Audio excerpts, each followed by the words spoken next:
Good evening, Joel. This is Ryan with TrendLizard.com. I hope all is well. I got your email, the request for two ETFs and one stock that you wanted me to take a look at. We're going to do that for you here. The first one is the SPDR's industrial sector. Then it's going to be XLB, which is the SPDR's materials sector, and then we're going to close it up with ticker NNBR, and we'll take a look at all three of those for you. I have not taken a look at these before, so we're starting fresh. However, XLI here looks very familiar, and I'm going to show you that right out of the gate here. This is a look at the price action since 2001 on XLI, which is shown in red, and then in black is the Dow Industrials average, and you can see they move almost step for step together. So anything that we do on our website at TrendLizard.com in reference to DIA would very much apply to what is going on with XLI.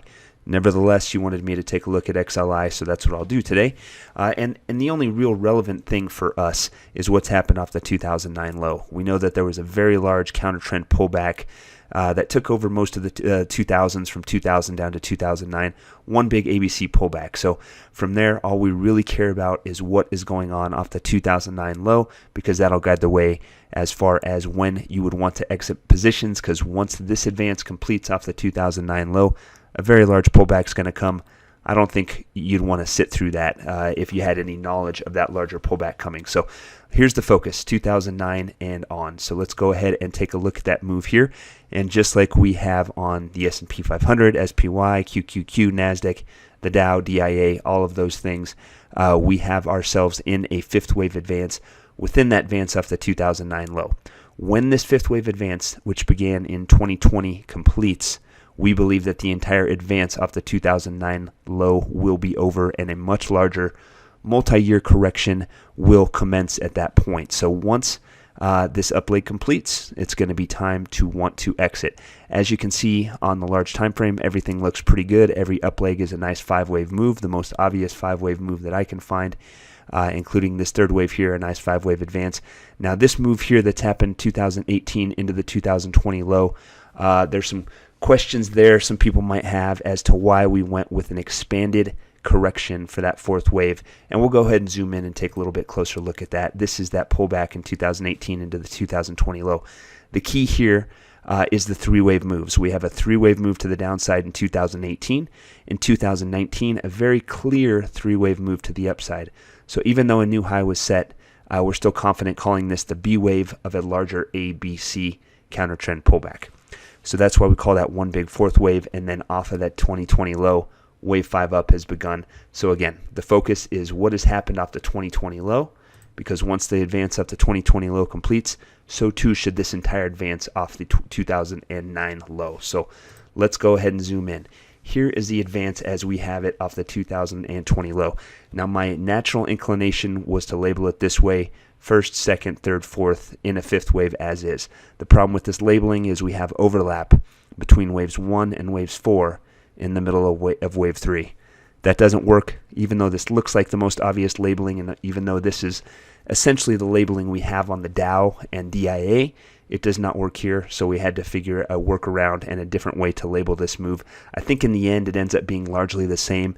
Basically we have the first wave completing here, second wave, third, and fourth. Just a little bit different labeling there, but in the end, it looks like we're getting there. It looks like the advance off the 2020 low isn't that far away. Now it can continue to extend higher. It can get quite a bit higher before it's done. But I mean, I think we at least have to be cognizant of the idea that once price begins breaking down on any larger time frame, it's going to look concerning. It's going to look like we're completing a 12-year advance off the 2009 low, and certainly that should have our attention. We're not there yet. This has been one of the most extended, strongest advances we've ever seen in the stock market. It's gone largely uncorrected for 14 months.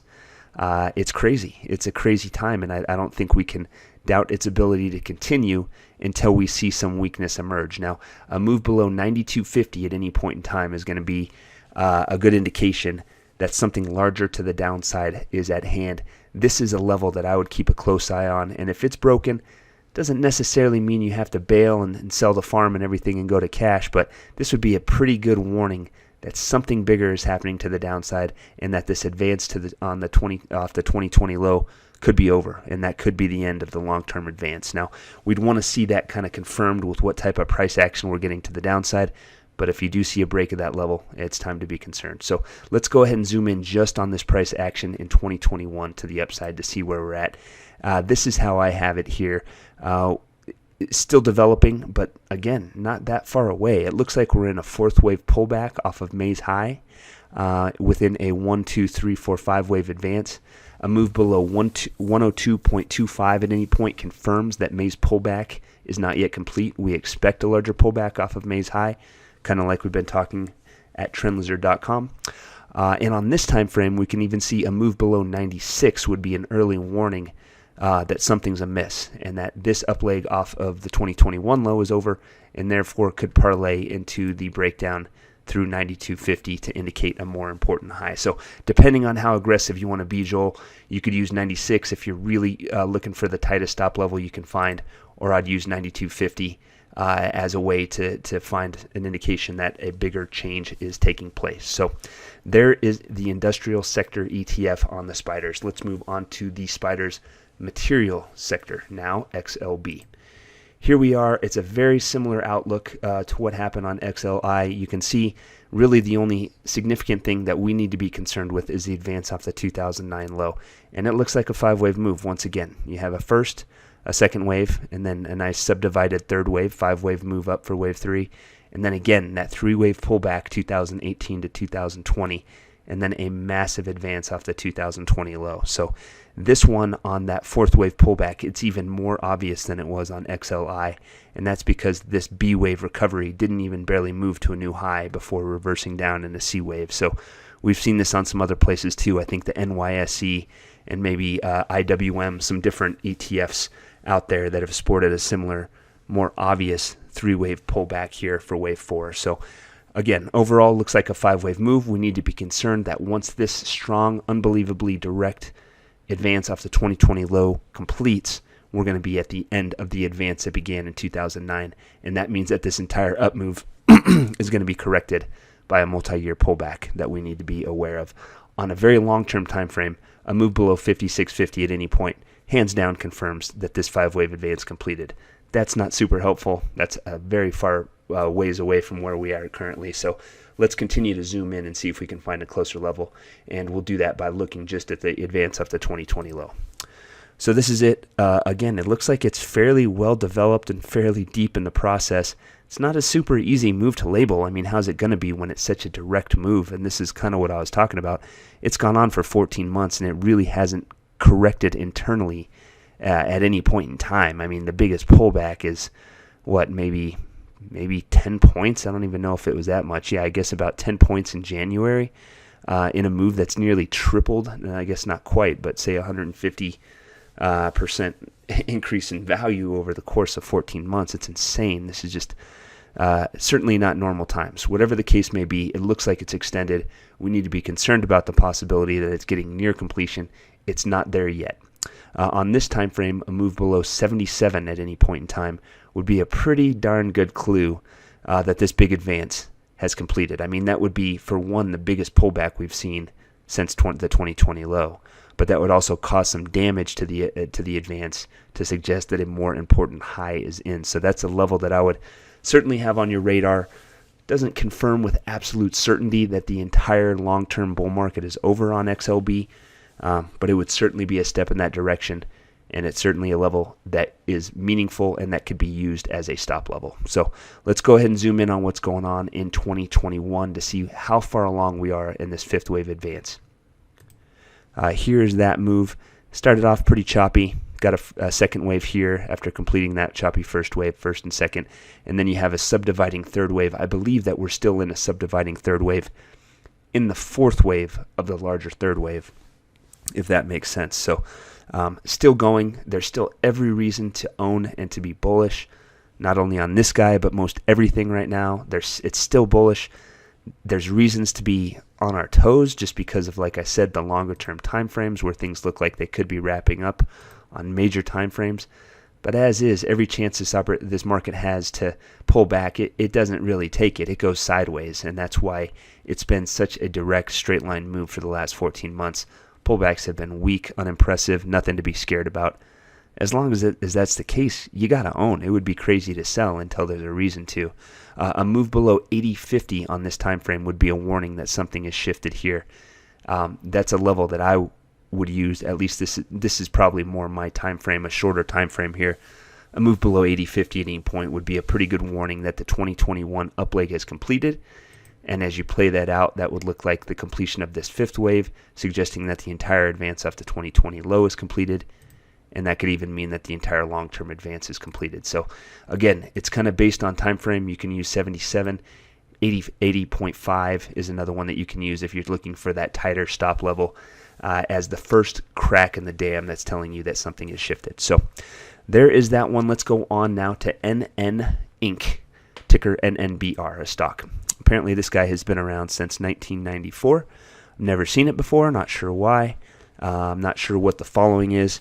Not sure that I love the stock too much as far as the price action goes. The first thing that I notice is the massive ABC pullback. Three-wave pullback seems bullish, right? You're getting a three-wave pullback to the downside. It suggests that the trend is up. And you could even play that out a little further and say, okay, it's not the cleanest thing, but maybe this is a leading diagonal, excuse me, that happened to play out over several years to the upside here. But then you start seeing what happened off that 2018 low, and there's some fairly large cracks in this dam that suggest it's pretty tough to be unadulteratedly bullish on this guy. And one is you see this pullback retraced substantially more than 61.8% of this up leg off the 2009 low. If this was just the start of a larger uptrend, we wouldn't expect such a deep retracement. And I'm going to put this in a different light just to show you how deep that retracement was. We went from a linear scale where you can see each box is different size based on percentage moves to, excuse me, that's a log scale. This is a linear scale where every box is just 2 points flat out. And you can see what happened. That 2009 to 2018 advance was pretty much completely retraced by this down move here. It doesn't look particularly bullish. I mean, the only way that you could possibly justify a bullish stance here is scrapping all this, saying, okay, it's just one big corrective mess, and then whatever happened off the 2020 low, if this is trendy and clear enough, maybe it can be a trading opportunity strictly based off of what's happened off the 2020 low. So let's go ahead and zoom in and see what's happened off that low. So it started out nicely off of April's low, was a little bit late to the party. Most things recorded a low in March. It went till April. You had a nice 5-wave advance to the upside, and then a nice retracement into our yellow Fibonacci support area, retracement area, and then things just got funky. It got real choppy. I have no idea how to label this. Normally I can find some way to label it, but there's so much overlap in this move. Clearly it's trending upward, as you can see in this uptrending channel line here, trend line. And it's found support there, and that's all good. And in a very general sense, you can expect higher prices until it does something wrong. But it's just not clear. It's not a clear Elliott wave pattern. It's not a stock that I would seek out to look to buy if you own it. You can own it as long as it's trading above 620. 620 is simply a 61.8% retracement of this choppy action here. If price were to move below 620, basically it would make this advance off the 2020 low a 3-wave move. And so we'd have exactly zero reason to be bullish on this guy at that point. So pretty hard to be bullish. If you don't have to trade it or don't have to own it, I wouldn't. I just don't like it. I don't think it's enough of a defined trend to be interested in it, despite what's happened off of March's low, the big gains. It's just not clear enough. But if you do own it, or you have to own it, I would be bullish against 620. And if it moves below then, you can just scrap any idea of having a bullish Elliott wave case behind you for this guy. So, Joel, I hope that's helpful. Always glad to do this type of stuff for you. I hope all is well. Anybody else who's watching this video, come visit us at TrendLizard.com. We do this stuff every day using Elliott wave theory.